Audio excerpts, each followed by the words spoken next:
Hello and welcome to this week's episode of the Visibility Sessions. I'm Dina Behrman, PR expert, and today I am joined by Julie Begbie, who is a happiness psychologist.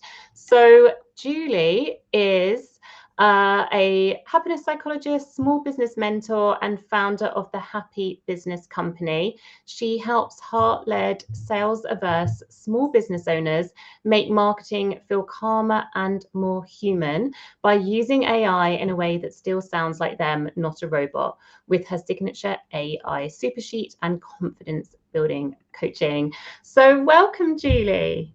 Hi, thanks so much for having me, Dina.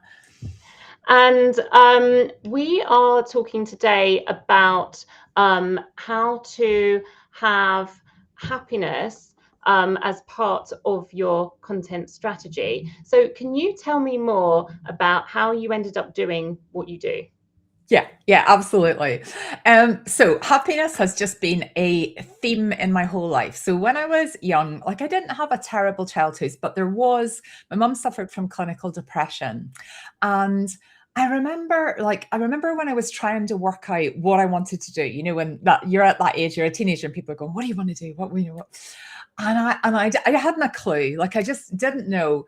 So I decided I would go to university because that would then stall choosing a career for another 4 years. And I was trying to work out, right, what should I do at uni? And I wasn't massively academic. There weren't any subjects that I really loved in school, they were kind of proper school subjects. But I discovered psychology. I was like, they'd never offer. I know they offer that in education now, but they certainly didn't offer it at my school back in the day. And I thought, right, okay, well, why don't I go and try and learn about happiness? And psychology appears to be the degree that's going to give me the science and the research and, to help me to kind of, tune my critical thinking around happiness. And because I was worried that clinical depression was hereditary and I wanted to find that out as well. So I was like, I don't want to have a life ahead of me that's predetermined. What I want to do is I want to try and find out, how do I bake in happiness to everything, to every element of my life, which now includes visibility in my business. So it's been a long journey and basically a lifelong pursuit of happiness. So everything I do now, I'm going, no matter what it is, I'm going, but how can happiness be weaved through this? Because happiness is a conscious choice. Yeah, but I think it's one of those things that people need to be reminded to do, because the way you talk about it makes it sound like, well, why wouldn't anyone do that? That feels like an obvious thing to do, but people don't. I think everyone gets caught up in the day-to-day, especially as business owners running a business. And I love the fact that that is something that runs through everything that you do, because it is so important and it is so easy to forget about as well. Absolutely. And, and if we're just talking about visibility generally, there are so many ways you can be visible as a business owner. What you need to do is you need to go, take away the shoulds, take away that, I should be doing TikTok, or I should be Reels, or whatever it is, whatever the kind of latest thing is, or whatever you see other business owners doing.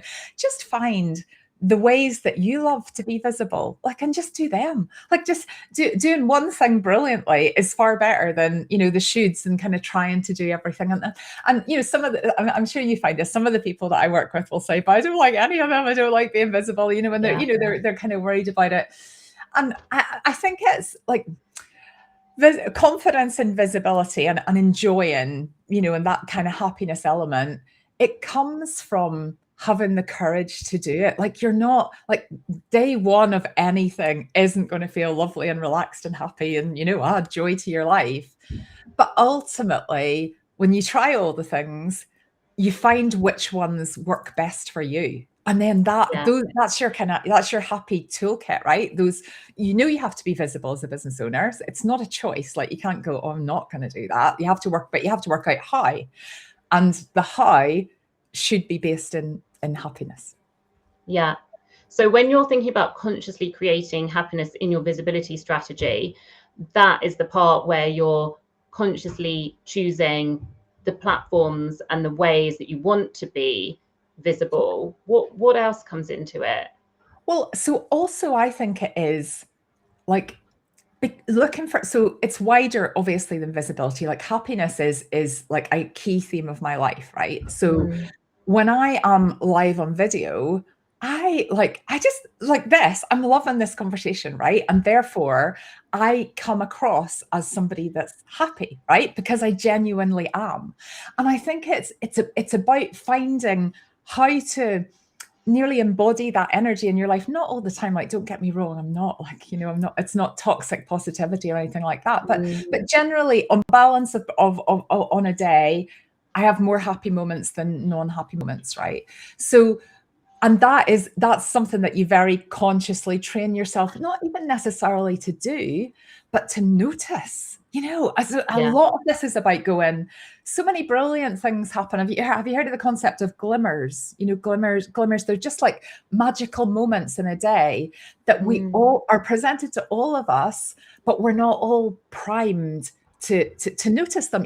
So in your brain, you've got an area called your reticular activating system, and the reticular activating system chooses what's relevant.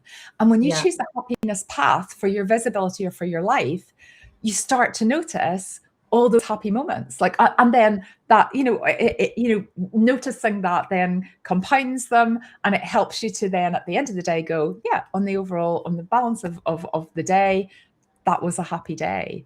So it's bringing your happy energy to your lives, to your posts, to your emails, however you're doing it. I mean, you can, obviously video is a really great way to transmit energy. I think you can really pick up on someone's energy, can be really uplifted by somebody who's inspiring, I think.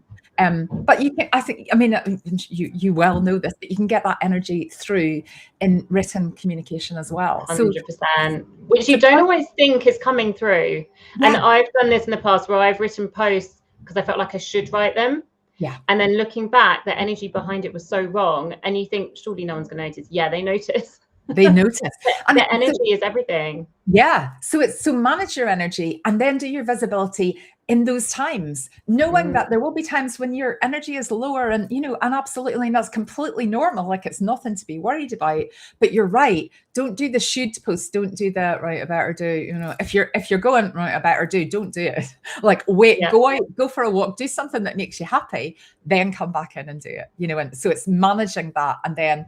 And I genuinely feel that if you can manage your own energy, it's so infectious. Like, energy is so infectious in all ways. There's plenty of posts that you read and you just go, oh, I feel really flat after reading that post or whatever, So, but if you're taking this kind of happiness first principle, when you manage your energy and you bring happiness to the way that you communicate, then it makes other people feel happy, right? Because we mirror each other all the time. So when you see somebody else with that happy energy, it uplifts you, and therefore it ripples out to your friends, to your family, to your followers, to people that kind of follow you and support your business. And I mean, I just think you can't underestimate the ripple impact of you managing your own happiness and your visibility. Yeah. So I think one of the things that comes up when people are thinking about being visible is worrying about being salesy, or, feeling like they have to perform or be someone that they're not. How do you encourage people to avoid that? Yeah. So, I mean, it's so common, isn't it? And it's so funny because I think all you need to say to somebody is, so I understand why people are like that. And I think it's probably quite a British thing, isn't it? We don't want to, like, I did a sales post a couple of days ago. I don't want to annoy people. And, and we're just kind of, because we want to be liked. And that's a lovely trait to have. Like, I'm not suggesting people shouldn't feel those feelings, but we're business owners. So it's nearly like drawing a line and going, yeah, but you're a business owner. And you don't go, I'm really annoyed with Marks and Spencer's because they were on the side of a bus and then they popped up in my Facebook ad. And then I saw like their tin in my cupboard. Like, we don't, like, we think, we kind of project out what we think other people will think. And I just don't think they do. I don't think there might be the odd person that goes, you're a bit salesy, but then they're not your ideal client. So it doesn't matter. But the brands that I love, and there's one clothing brand that I particularly love, and they are in my inbox 3 or 4 times a day. They're all over. I love it. Like, I open up every email. Like, I want to know everything about them. So when we realize that we're doing people a disservice by keeping ourselves small. And I think so. Something happened to me last year. I had a really good friend who was a coach, and she was just incredible. Like, she just brought the energy to a room, and she helped people. She wrote a book called Permission to Shine, and she helped people to just like be the best version of themselves. And sadly, she died last year. And what was really fascinating about her funeral was when her husband came to do the eulogy about her, there was no doubt what he was going to say. Like, everybody in the room knew what he was going to say, because she was so clear on what the impact she was going to have on the world, that whenever she really sadly passed, we all knew. Well, like, you almost didn't need to do the eulogy because we knew. And it made me think, 'cause I've been to quite a lot of funerals like over the past year, and not all funerals were like that. And it kind of made me think, we've almost got a responsibility to create our own eulogy here, and not leave our friends and family going, what was Julie all about? So, and to do that, we as business owners, we can do that through our business. We can do that by making our business, we're serving people. Like, if you've created something incredible, you're not doing anybody any favors by not posting about it because you posted about it 3 days ago or whatever. We're not in the business of forcing people to buy, but we are in the business of telling people what we offer and how they can buy, and then allowing them to make a choice. Like, I don't like being sold to. Most people don't like being sold to. And I think, we've got that car salesman from the 1980s kind of, thing playing out in our heads, where people, you should. I mean, I was a financial advisor back in the early 90s, and it was before financial advice was as highly regulated as it is, and for good reason now. And so I was getting lists going, you need to sell X number of pensions, X number, and it was like, regardless of whether the customer needed it, which was horrible, and happily those days are long gone. But I couldn't do that. Like, just ethically, I couldn't do that. So they used to rank all the salespeople in the country. I used to work for a bank, and they ranked all the salespeople from like number 1 to like number 1,000 or something. And I was always way down at the bottom, which then really shaped how I felt about me as a salesperson, because I'm like, oh, I can't sell anything. But it's not that. I can sell anything that I'm passionate about, that I really believe in. And with integrity as well, because you have exactly. that integrity. Yeah. And I don't like to be sold to when somebody is trying to push something on me that's not relevant to me, but I love to buy. I absolutely love to buy things. Yeah. So I love people to present the opportunity and go, by the way, here's a product or service I have. If this is, here's how you would buy it if this is how you want. I don't want people to stop doing that. So people kind of having that pattern running in their mind to go, I don't want to be too salesy. I think they're mixing up who they are with who maybe some other people they've encountered in the past have been. And it's not the same thing at all. Yeah. And I think it's interesting what you say about, there are certain brands, if they email you multiple times, like, you love it. I mean, I love a reminder, because I'll forget things. I want people to follow up with me. I like a little nudge, a little reminder. And I know that, like, from a PR perspective, if you email a journalist and you don't hear back from them, there's nothing wrong with sending a follow-up, because they will be so happy to hear from you if you're offering something that's a good fit for them, and you're going to help them to do their job, more easily. And I think it's the same with like marketing and sales as well. Like, we're just making sure that we know with visibility, not everyone's going to see everything. So you've got to be like posting more than once. You've got to give people those little reminders, because they see something and think, oh, I'll do that. And then they get distracted and then they forget. And yeah, I love having the reminders. I love, the fact that people aren't just going to post something once and then not talk about it again. So I think that's a really, important mindset shift to have, to realize that you're not bugging people, you're actually helping them.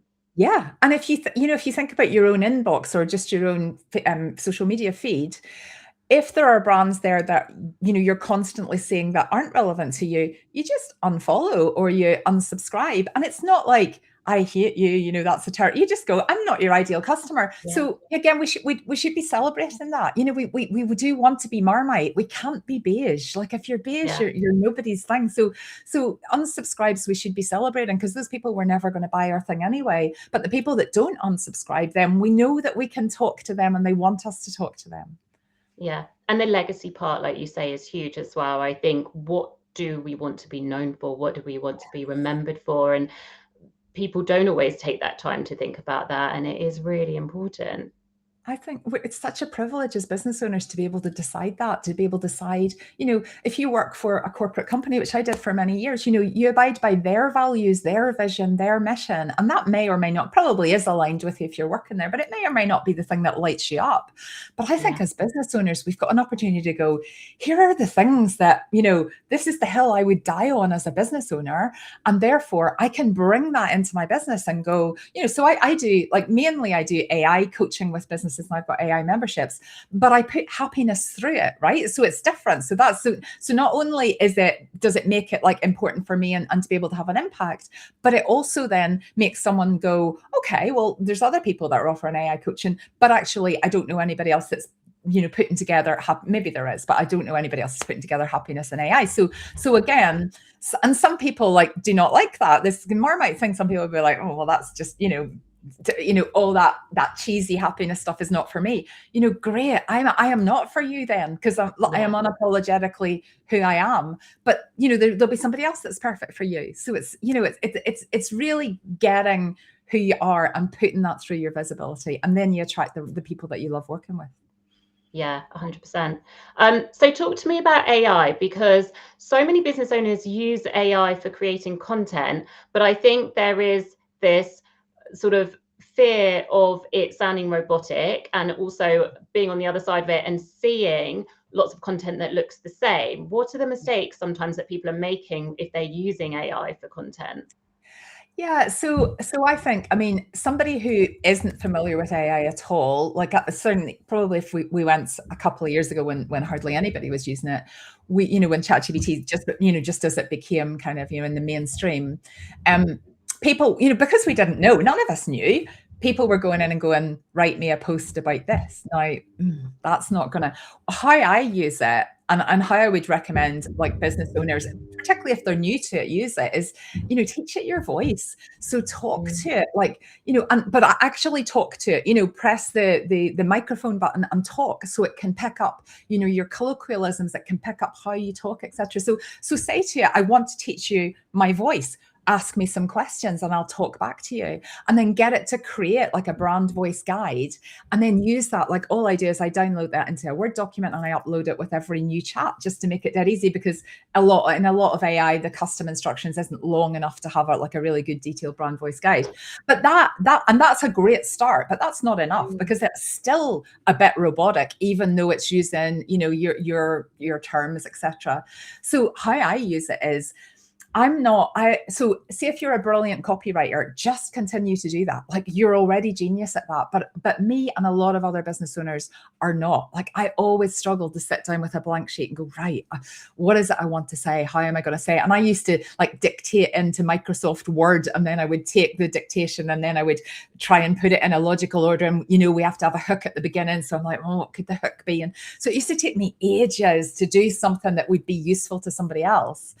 Now I can just talk into, ChatGPT, Google Gemini, like they're all, they all do a good job, but I can just talk into it, upload my brand sheet and go, look, this is what I want to say. This is kind of the key point that I want to get across, but can you structure it in a way that's magnetic to my ideal customer? You again, teach AI your ideal customer. Can you structure it in a way that will work for them, but using my language, my tone, my thoughts, not your thoughts from what's out there on the internet, but what the message I actually want to get across? And then it'll come up with something, but then it's always like AI plus humans. So then you humanize it, because it'll come up with something and it'll be better than a blank sheet, and it probably better than I could have come up with 2 years ago before AI. But there'll still be bits where, M dashes and whatever, but even there'll just be some ways that it's structured that you go, I probably wouldn't do that. But it's far easier to just do that final finesse bit than it is to go and AI, it's such a, because we're in this huge period of technological change, there's a lot of resistance, and I completely understand, and fear, and and that's completely normal. So I get from not many people, but I get the odd kind of backlash comment going, this is, I will never use AI in my business and whatever. And it's like, it's always AI plus human, it has to be. And it all it does, like if you take AI generally, I think the best way to utilize AI as a business owner is to go, what are the bits of the business that I love and I'm brilliant at? I will just continue doing those as a human. What are the bits of my business that I don't love, but I have to do because I'm a business owner, I do have a massive team? Well, why don't I use AI to speed those up so I can spend more time doing the stuff that I love and that I'm good at? And those tasks will be different for everybody, but that's where it can add that extra happiness, right? Because then you're spending more time doing the things that you love, which brings you more happiness. Yeah, I think a lot of people are still learning how to use AI, and they haven't gone past the just ask it a simple question, copy and paste, post it out and just do it. And I think that's where there's that disconnect where people realize this doesn't feel human, and people are craving the human connection. Absolutely. And the, not to use the buzzword, but the authenticity, because there is so much AI generated content out there. And I know, I mean, when I get media requests in from journalists, they'll quite often actually say no AI responses. And it's not that you can't use AI to help you, but it's just they don't want stuff that sounds like AI, because lots of people haven't clicked that they need to, like you say, take what AI can help you with and finesse it and make it sound human again. Yeah, but probably most importantly, start with your thoughts. Go, here's the three, so if it was replying to a journalist's request, here are the three key things that I would want to get across to this journalist. This is my take on it, but then use AI to structure it maybe as a pitch or whatever. So it's still it's not just generic, what does ChatGPT come up with as an answer for this? It's still your human brain, and you're right. That's what everybody's craving. But I think it's the two things together that are the winner. It'll never just be AI on its own. But I also think it going forward in the future, there's going to be a disadvantage to go, I will never use AI, because it just speeds things up. So it's working out how you can use it authentically and ethically for you and in a way that works for you. Yeah, we've got to use it. I think it's probably like when the internet first came out and people are like, oh no, that will never take off. So we've got, like you say, people will be at a disadvantage if they're not using it. And it is about using it in that way that feels good. So if people are listening to this and they love the idea of consciously creating happiness with their visibility strategy, what would be a great way for someone to be able to start with that? So I think it would be, in fact, I was just reading a psychological study that was published just about 2 weeks ago, and they were talking about just happiness in general. I've got a Google alert for all the kind of happiness psychology studies. And there were three elements that they came up with. The first element was just general happiness, what I've been talking about, just looking for the moments, like, just like making sure that you're feeling that gratitude, and you're setting your reticular activating system to notice the happy moments, because they're there. And in the saddest of times, they're still, they're still there. The second element was around purpose. So it's what I was saying about that legacy thing, that the impact, the wide impact that you can have on the world when you bring your happiness and you kind of ripple it out, and your energy becomes infectious, and you deliver that through your business. And it doesn't matter whether it's product, service, it doesn't matter. It's just about going, because people never buy anything for the thing, right? They buy the thing because how they want to feel at the other side. So it's being really, really clear on what is that feeling that you want in your life. And that is what fascinates me is when I talk about happiness, I think surely everybody will want to be happy, but they don't. Like, it's amazing. So the thing that lights you up, you probably think, yeah, well, that's really obvious, but it's probably not. It's the thing that's really important to you. So the second one is that kind of legacy piece, and then the third one is around, now what was the term they used? Psychological richness. So it's about being curious, adding in a bit of challenge to your life. So not go in 2026, I'll just do what I did in 2025. It's about just tiny steps out of your comfort zone. So just like nothing that's going to make you go, oh, absolutely no way, I'm going to now procrastinate and close down and stop. But where you're going, so say replying to a journalist's request that you were talking about there, where you're going, oh, I don't know, like I think there's a lot of people would see journal requests and go, I'm not sure I'm expert enough to reply to that or whatever. Yeah. It's like, well, why don't you let the journalist be the judge of that? Why don't you just see it? Like, just push yourself, like, just reply, and you might never hear anything, but you've widened your comfort zone a little bit more. So in terms of like baking happiness into your strategy, I think those are the three things. I think like notice the things and then post or go live in those moments.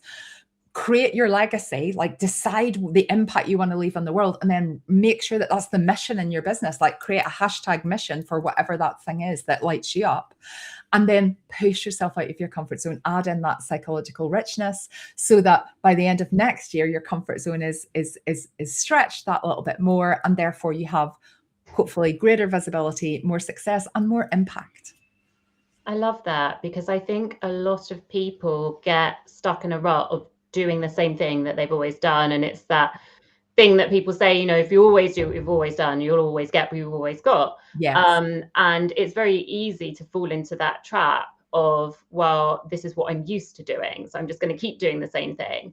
Yes. And stretching the comfort zone. And I love the idea of, you know, each year it's kind of stretch it a bit this year, and then let's see what happens next year, and let's stretch it a bit more. Absolutely. And when some of the things that you try are different visibility strategies, it then also helps you to go, okay, I tried TikTok, it wasn't for me, or it was for me. So now when we're looking at where are the visibility strategies that make you happy, there are new visibility strategies all the time, and there'll be loads and loads that you haven't tried before. So if you're feeling in a bit of a rut with your visibility and you're like, I always do LinkedIn and Facebook or whatever it is, like you can continue to do that. But what about just trying one extra one and just see what happens? See if you love it, see if you get a good reaction. And then it's not forever. You just go, okay, that was for me or that wasn't for me. And now I'll try one more new one. So just, I think if we go, right, there's 7 new things that I'm going to try. We just, like, people close down, don't they? We just stop. Yeah. It feels overwhelmed. I think the one thing to absolutely avoid in 2026 is overwhelm. Like, definitely. I think overwhelm is the biggest thief of business owners, because there's everything we need to know is on the internet now. Everything we need to find can be found through AI. But because of that, so we basically have everything we need to succeed. But because of that, it can feel a lot. You're like, oh, I don't know where to start now. Or AI's given me 5 ideas for amazing programs, but I don't know which one. It's like the secret is to go one thing. You can do everything, but do it consecutively, as opposed to, So as opposed to trying to take on everything at the same time, because that's when you do everything either just, not to your full kind of ability, or it just feels like it's too much. And then you go, oh, it hasn't worked, and therefore I'll give up my business. And that's the most heartbreaking thing that I think we see in the business world. Yeah, I think anything where you can avoid that overwhelm, and like you say, just breaking things down, and you can try one thing at a time, and that can have a huge impact on your business. It doesn't need to be millions of things. And I think, like you say, trying what makes you, what feels good to you, trying different things, and then seeing, this feels good, this is what I want to do, or this isn't what I want to do. Yeah, you can't create your happy toolbox of visibility if you don't try all the things. You have to try them all first, and then you go, here are the 3 things or the 1 thing or whatever it is that I do to be visible. But if you don't try the other things, you don't know if they're going to make you happy or if they're going to work for you or not. Yeah. So if there was one belief about visibility that you would want business owners to take away with them today, what would that be? I think just as a summary of what we've already talked about, I think your visibility is your legacy. So I think you owe it to your friends, your family, the world. I genuinely think we're all put on here to follow our dreams, to follow the things that light us up. And what's just amazing to me, watching the psychology of all of this is, it's not the same for everybody, so that thing that you think, well, surely everybody's wants to be a multimillionaire or whatever. They don't, like I do, but other people are like, oh, I don't want to. And I'm like, why would you not want that? So, and the same, whatever their dare to dream goal is. But I think it's about going, see that thing that lights you up, that you like in your, that maybe you've never admitted to anybody that you want to achieve in your business or your life. go for that, because why not you? Like, if anybody can do it, anybody can do it. So, and that is the dream that will make you do the daily things that you need to do to get there. Because if your dream is, if you go, I want to keep myself small, because you probably will, if it's a societal thing, don't like, if you dream too big and you might get disappointed, and we don't want to do that. And it's a very British thing, right? So it's completely normal to feel like that. But when you then go, so my goal for 2026 is maybe to make an extra £200 a month or something, like, you can just see in people's faces, you're not going to do that, because it's not motivating you enough to do the extra things you need to do. Yeah. But if you go, my goal is to, so for a year, when I first started, my very first business that I started when I left corporate world, I wanted to take my kids to Walt Disney World, right? My kids were, they were just born. So when they were 2 and 3, we went on a once in a lifetime trip to Walt Disney World. And I thought, we'll never be able to afford to do this again. But I'd set up the business and I raised enough money for the 4 of us to go. When I came back, I was like, oh, I'm not as motivated to work in my business anymore, because I've actually achieved my big goal. So I need to set myself another goal.